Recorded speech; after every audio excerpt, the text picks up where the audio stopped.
One Zambia, one nation. A happy Easter to all the Christians out there as we continue to celebrate the death and resurrection of our Lord Jesus Christ. My name is Kalan Mchima to present the news. The headlines.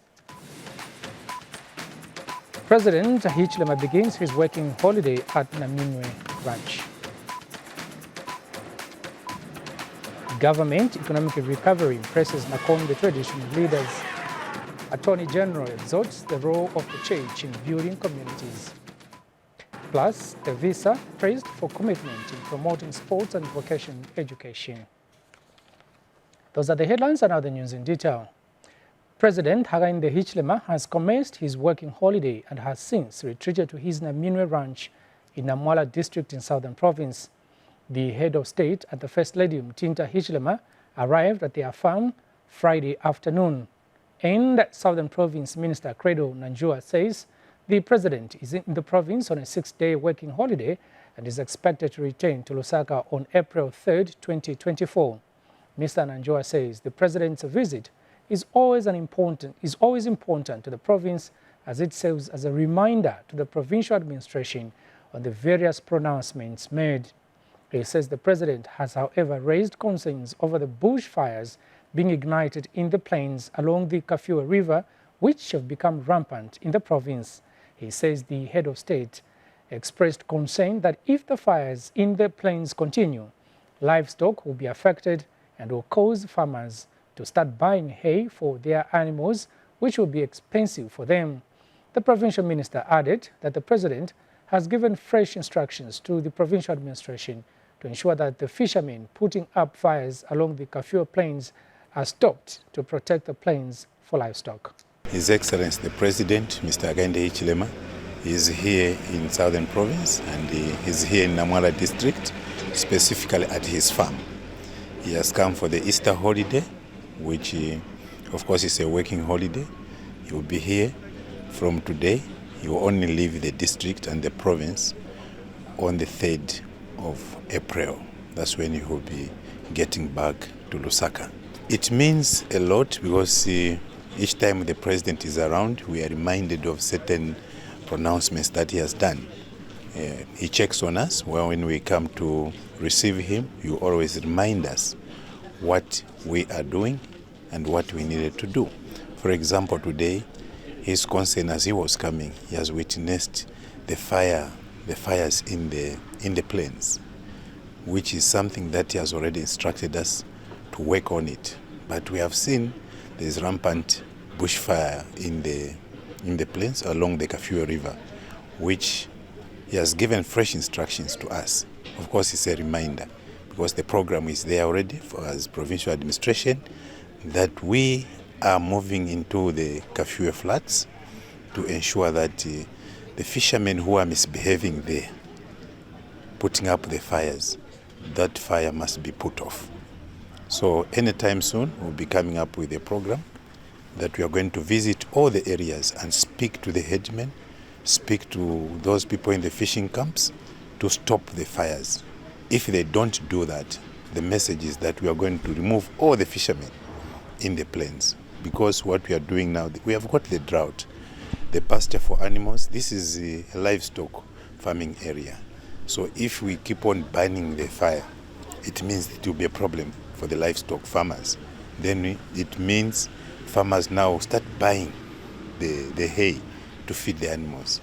Government has started providing grants to support tertiary education to all keeping girls in school beneficiaries who successfully completed their grade 12. Minister of Education Douglas Yakalima has officially launched the Keeping Girls in School Tertiary Scholarship Support Program at Mungwi Technical Secondary School in Mungwi District, Northern Province. We have more in this report. Since its inception in 2016, the Keeping Girls in School program, KGS, has supported over 148,000 girls from social cash transfer households. About 20,000 of these girls have successfully completed grade 12, but only 10% of them have transitioned into tertiary education. Government, working with its cooperating partners, has since started providing grants to support the girls under this program who attain good results at grade 12 to go for tertiary education. Minister of Education Douglas Yakalima has officially launched the KGS Tertiary Support Program in Mungwi District. The government, through the Ministry of Education, has started providing grants to support tertiary education to all KGS beneficiaries who successfully completed Grade 4 from the time the project commenced in 2016. Allow me to announce that the Ministry of Education has already awarded sponsorship to 673 keeping girls in school beneficiaries to pursue tertiary education at various public higher learning institutions across the country. Willie Caputo is KGS National Coordinator. We've increased from 16 districts to 65 districts now. In our northern province, we have 8 districts out of 12 that we are supporting. Northern Province Deputy Permanent Secretary Lewis Mwape represented the provincial administration. Northern Province is about 80% rural, and many of the schools that we have are spread across the rural districts of our province. Gift Nakaona is a KGS beneficiary. I was selected under the Copperbelt University School of Medicine to pursue a bachelor's degree in medicine and surgery, and I'll be going in my second year. Helen Kwadia for Zanis in Mungwi District, Northern Province. Unify, a financial lending institution, has donated 11 mattresses worth over 9,000 to Chila Boarding School in Mbala District. Unify Mbala branch manager Walia Chileshe says the institution has been prompted to respond to the request by school management to donate the items. And speaking at the handover ceremony of the mattresses, a representative from the Mbala District Education Board, Secretary Jim Soko, described the gesture from Unify as commendable. And a pupil at Chila Primary School, Patience Mulenga, has commended Unify for coming to the aid of the school. As Unify, we believe very much in ensuring that the communities where we're found also feel our presence in terms of we take care of them and give back to the community. So recently, I think that was last year, we received a letter, a request from Chila Deaf Unit to say they were open, they are having challenges with the facilities that they offer, that is the boarding facilities. So they came to us and sought for help and assistance and how best we can assist them. And after a bit of deliberation, we came through, which is why we came here today to deliver the mattresses. So we got them about 11 mattresses that costed us about 9,900 for all 11. Yes. So we know to say that in most of our communities we have children who are challenged, such as the children who come here, and most of the times they go unnoticed. So as Unify, we see such people and we know that these are the people who will come up in the future and will help us exist as a company and will help us exist as a country. So we felt that it is important for us to come through and just lend a helping hand as a company. Thank you so much. This is something which is recommendable. We were not expecting this to happen, but it has happened unexpectedly. And therefore, on behalf of Deb's office, and indeed on behalf of the Debs himself, I want to say thank you for this, because this school has been facing a lot of challenges. Number one, where sleeping is concerned, it was a great concern to us and also to the school, because if you, I don't know if you have visited before and see how children were sleeping, it was not good. But this kind of gesture which has happened, it will go a very long way. It will help our children to sleep well. Remember that. We thank you. We are faced with a lot of challenges. One of them, which has been partly addressed by the Unify.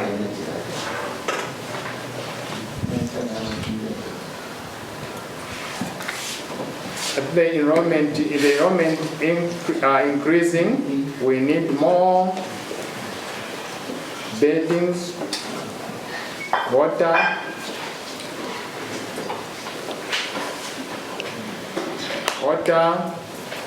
and learning and teaching aids.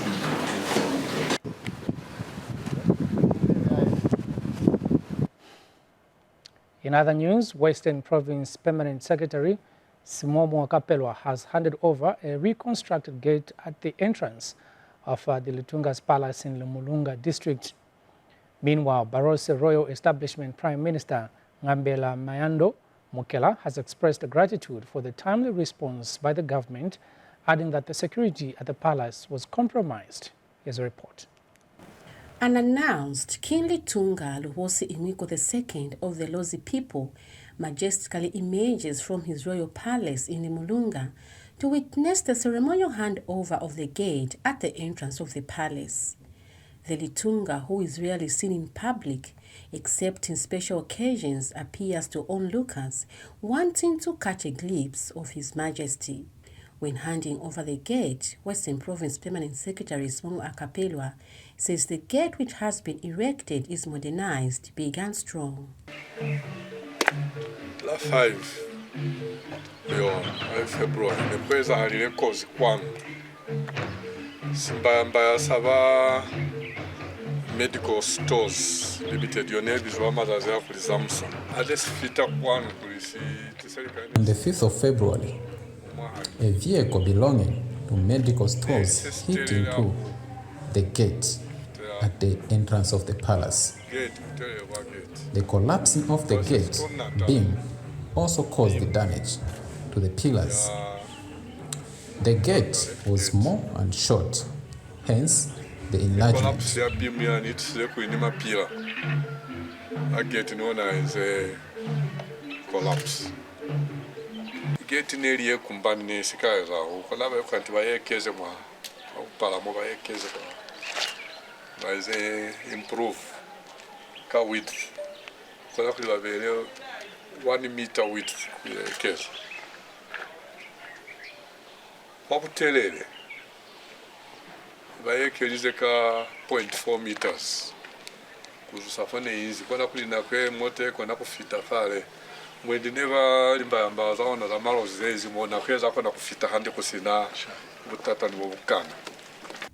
Barose Royal Establishment BRE is impressed with works, stating that security has been tightened at the palace.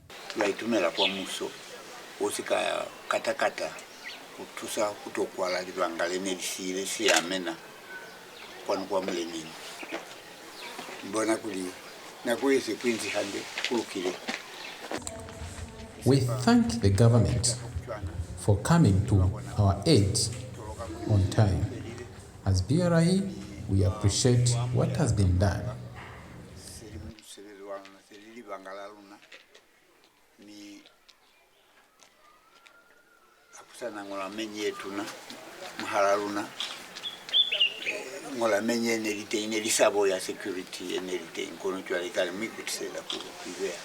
Induna Imanine gives an account of how the works were supervised to ensure that a proper gate at the entrance of the palace was erected.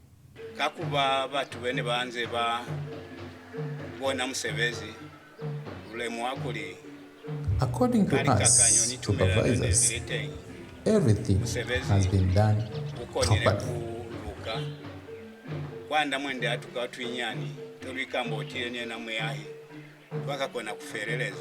The gate at the entrance of the palace was extensively damaged after it was hit by a truck belonging to medical stores in February this year.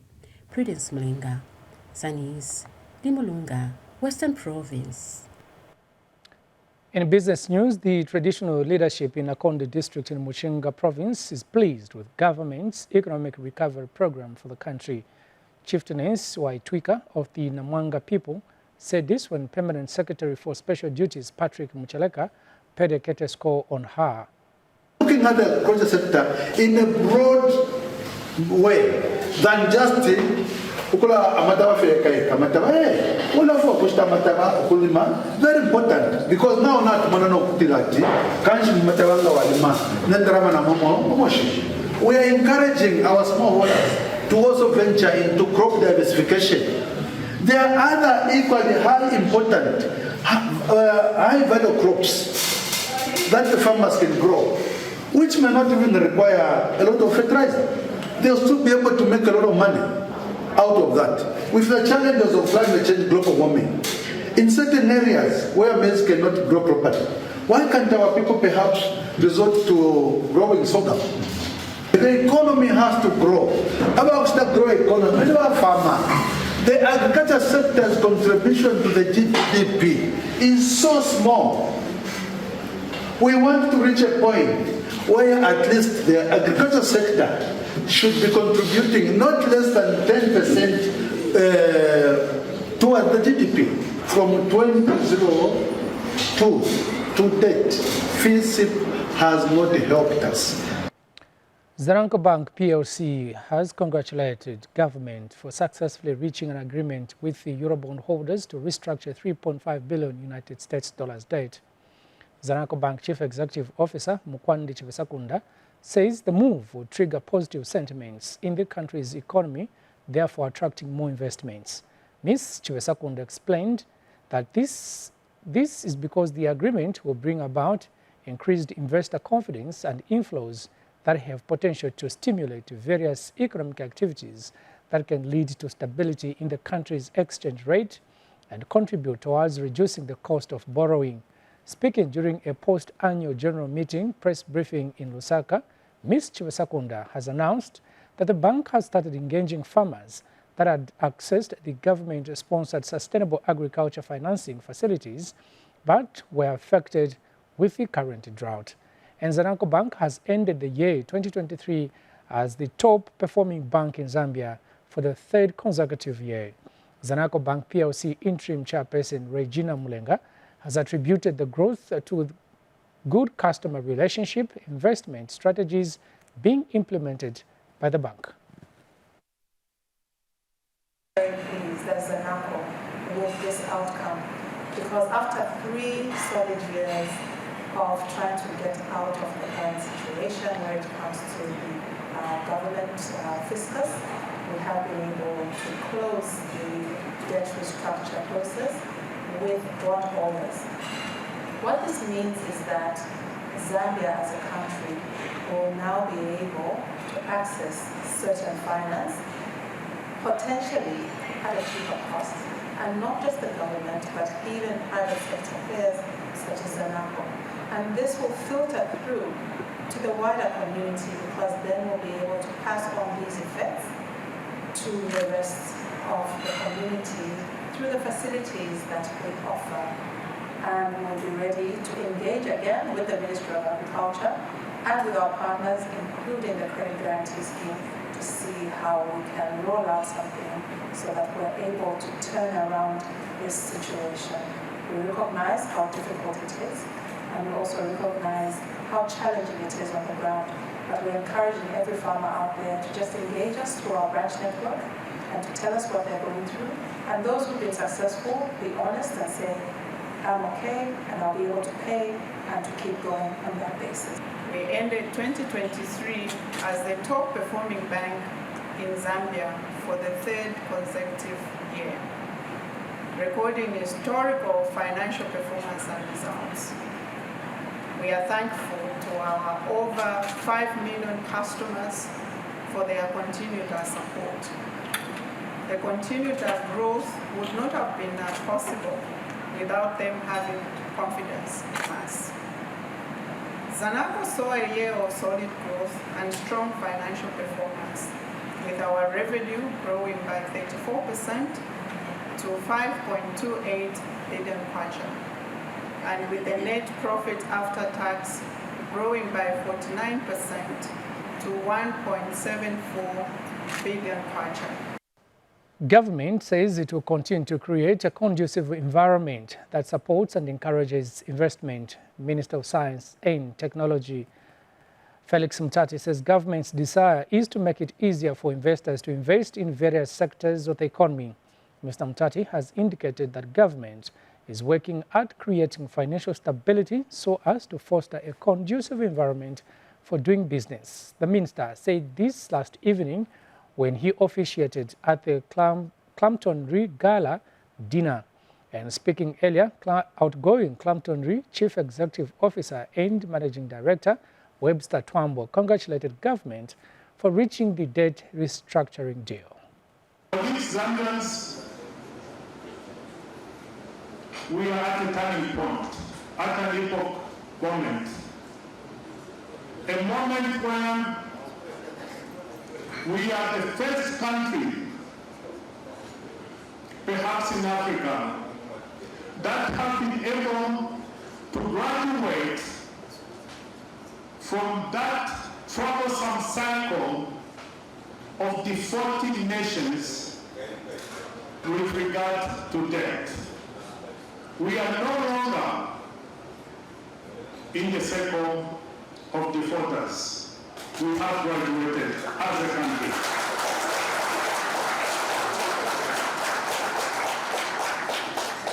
In graduating from defaulting nations, we are creating stability, confidence.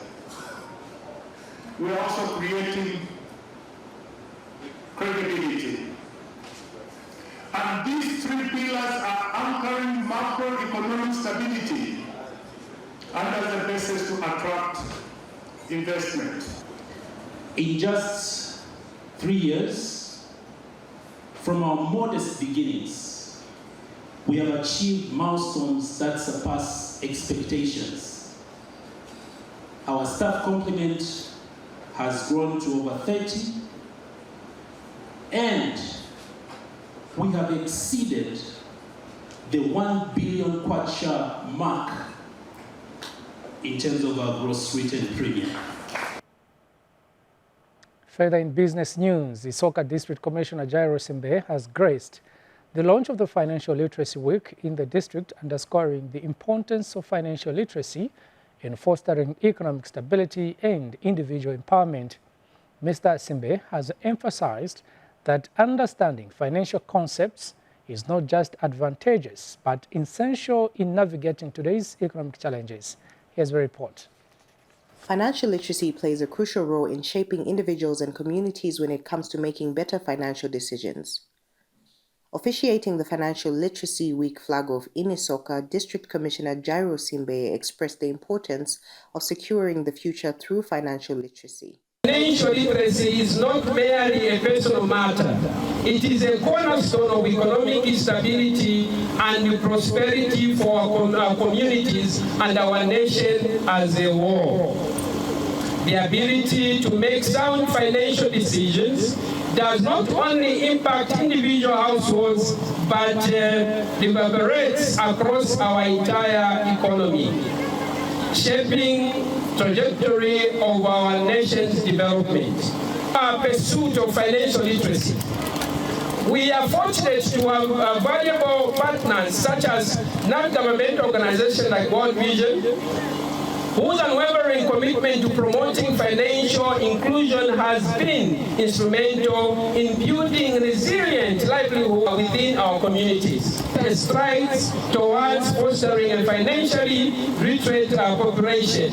These strategies underscore our commitment to equipping every Zambian with the knowledge, skills, and confidence to secure positive financial outcomes for themselves and their families. World Vision recognizes the importance of providing essential financial knowledge. And we are targeting 4,308 households that we are working with. And one of the pillars of our intervention as we are trying to enhance livelihood and resilience is to ensure that these households have access to financial services. And that access is provided through financial literacy trainings as well as forming saving for transformation groups. It emphasizes the importance of adopting a responsible and security-conscious approach to managing personal finances by being mindful of potential risks in the financial sector and safeguarding one's earned money. Protect your money, secure your future, aligns with official theme for Global Money Week. The theme emphasizes the importance of adopting a responsible and security-conscious approach to managing personal finances by being mindful of potential risks in the financial sector and safeguarding one's earned money. In addition to the Financial Literacy Week, Isoka District also commemorated World Water Day, highlighting the critical need for clean and accessible water. Without water, as human beings cannot survive. Without water and clean water, even the wildlife cannot survive. Remember just the importance of water. Water is life, and so with access to clean water, we'll be able to have peace, and not only us who are going to enjoy water, but the wildlife as well. Reporting from Isoka, Angel Hall. Now, Attorney General Mulilo Kavesha has commended the church for the role it is playing in building communities and raising responsible citizens. Mr. Kavesha says government is pleased with what the church is doing in transforming the lives of people. The Attorney General said this when he graced the 25 years anniversary of Emmanuel Fellowship Ministries International. Mr. Kavesha implored the church to continue with its work of promoting morality in the country and remaining resilient and steadfast in the face of mounting challenges. And speaking earlier, Emmanuel Fellowship Ministries founder, Archwell Ambala Mwenshi, commended government for gracing the event.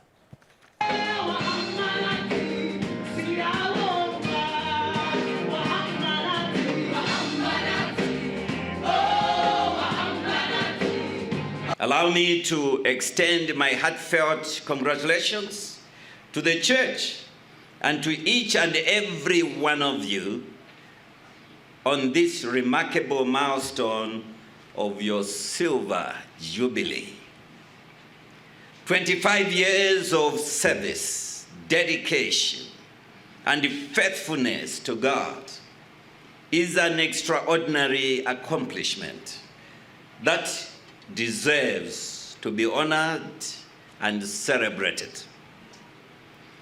Your commitment to spreading the word of God, love, kindness, and hope has undoubtedly left a profound impact on the lives of countless individuals. So this journey, as I said, has not been without challenges. Financial challenges has been there.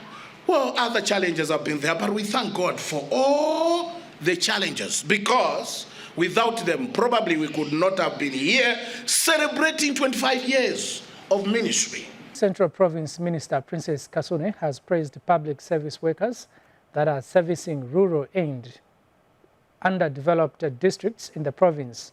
Addressing heads of government departments in Ngabwe, Ms. Kasune says it is commendable that workers have braved the challenges and are sacrificing for the people of Lofobo constituency and Ngabwe district. Details in this report. Service workers in rural districts grapple with numerous challenges in carrying out their duties, among them poor road infrastructure and shortage of office and housing accommodation. While urging for teamwork and hard work, Central Province Minister Princess Kasune is full of praise for the civil servants serving in rural districts. I think what would be appropriate, more than we can say work hard, which you should, is first of all to thank you. Because you are the trailblazers of this area. You are the one who one day in years you would say, Penze chabe pansa, pansanga. But you came and sacrificed and gave yourself for the sake of the Zambians, and in particular, the people of Lofobo constituency. Earlier, Ngabwe District Director of Health, Dr. Kelvin Mwila, presented the list of challenges to the provincial minister. The situation is not conducive. We have made our efforts to cut down on referrals by managing these patients from within Ngabwe.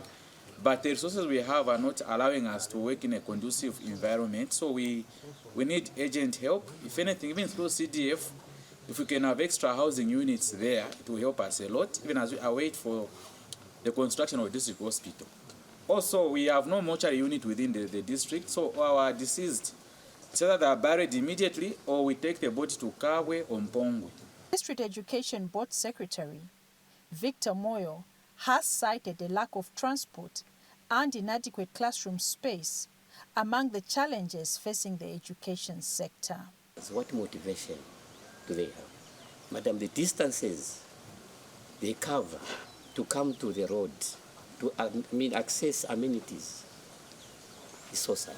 Wednesday, I was in the outskirts of this district on a motorbike, leaving my vehicle because that vehicle can't reach there. So those are the biggest challenges. And at the end of the day, I need to produce quality results. Zanis reports in Ngabwe. Now, government has called for collaborative efforts aimed at identifying people living with tuberculosis but are not on treatment. Northern Province Permanent Secretary Bernard Mpondo said this will help control and end the pandemic by 2030. Gladys Nyarenda reports that the Permanent Secretary said this in a speech read for him by Northern Province Health Director Ernest Mutale during the rescheduled World TB Day commemorations in Mporokoso. Here's a report. World Tuberculosis Day, TB, is commemorated to raise awareness of the disease and its impact on global health. It is also used to promote early detection and treatment of the disease. In Northern Province, the commemoration was held in Polokoso District, and Northern Province Permanent Secretary Bernard Mpondo used the event to remind the people of the efforts government is making to end the disease by 2030. The Permanent Secretary was represented by Provincial Health Director Dr. Ernest Mutale. The province in 2023 notified, as we have said, 117% of cases in TB in comparison to 2022, when we only notified 90.3% of the cases. We need to work collectively to find more people estimated to be living with TB who are not on treatment for us to control and end TB epidemic by 2030. A health expert took time to interpret the theme. We have the capacity of bringing this epidemic to an end in our generation. Our aim is to ensure that we achieve this by 2030, and it requires concerted efforts from the community, healthcare workers, and every one of us. The Polokoso District Administration was also present at the commemoration. Today, we've got a privilege to say that this disease cannot kill people, but it can be cured. The traditional leadership thanked government for the support rendered to TB patients.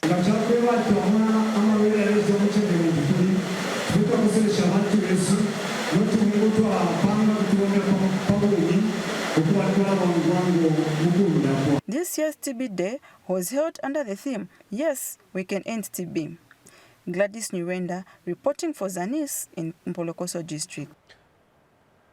Chinese Embassy Chargé d'Affaires Wang Zheng says China stands ready to transfer knowledge on energy solutions and agricultural productivity. Mr. Wang says his country's Minister of Agriculture had made a commitment with President Hakainde Hichilema on solar irrigation and mechanization to the agriculture sector to help Zambia increase agricultural production when the two met last year. He also says many Chinese companies have great interest in carrying out large-scale agricultural development cooperations with Zambia because of Zambia's fertile soils and favorable weather. Mr. Wang was speaking this morning during the symposium on jointly building a community with a shared future for mankind at the Chinese Embassy in Osaka. Our Minister of Agriculture has made some commitment that, with regard, in the solar, irrigations and also, mechanizations of, the agricultures, and to help, the Zambia side to increase the agricultural production. Many Chinese companies have a great interest, in carrying out, large-scale agriculture development in cooperations with Zambia, because they know that the land in Zambia is very fertile, and also, you have great suns and waters, so that but the transportation infrastructure is a bottleneck. So I think with the revitalization of the Tanzania, that will bring new opportunities to that. The Chinese company has already submitted a commercial plan to revitalize Tanzania, and so we have already made the first step, and now the two companies we are discussing very extensive discussions with the Tanzania and the Zambia side, and to how to work it out. We want to leave a modernized Tanzania to our Zambia brothers and sisters, and we will teach our Zambia brothers and sisters to manage a modernized railways Tanzania that can lead to prosperity and development. That is our philosophy. So we will have to figure out the cooperation models. Finally, in the new Central Province, Assistant Secretary Mwape Kasanda has commended the Technical and Vocational Institutes Sports Association for its dedication and commitment to promoting excellence in both sports and vocational education. Kasanda says the synergy between sports and vocational education has a transformative power to enhance the skills and capacities of individuals in the workforce. He was speaking at the Kabwe Institute of Technology when he flagged off the Tevisa Games for all technical education, vocation, and entrepreneur training institutions. Daniel Billy filed in this report. The Technical and Vocation Institutions Sports Association Tevisa Games for all TVET institutions has kicked off at Kabwe Institute of Technology in Central Province with over 15 schools registering their participation. Central Province Assistant Secretary Mwape Kasanda graced the event. Today, we recognize the immense potential of integrating sports and vocational education. Technical education equips individuals with practical skills and knowledge necessary for various industries, while sports instill the qualities that are vital for personal and professional growth. Tevisa President Thomas Banda pledged support for students to excel in various sports disciplines. Engaging in sports, we do not only strengthen our bodies, but also sharpen our minds, boost our morale, and improve our overall quality of life. The youth of today represents the future of our nation, and it is our responsibility to provide them with opportunities and excel. Meanwhile, Principal Chairperson for Tevisa, Daniel Nyirenda, called for discipline among the players. Would love to get a report that there was no incidents of any kind. And I know that government attaches great importance to ensuring that our youth strive and thrive in an atmosphere where discipline is inculcated. Daniel Billy for Zani Sports in Kabwe District, Central Province. As we end the news, a recap of the stories that made headlines once again. President Hichilema begins his working holiday at Naminwe Ranch. Government economic recovery presses Nakom, the traditional leaders. Attorney General exhorts the role of the church in building communities. Plus, Tevisa praised for commitment in promoting sports and vocational education. That's the end of the news. My name is Kalan Mchima. Wishing you God's blessings. Happy Easter.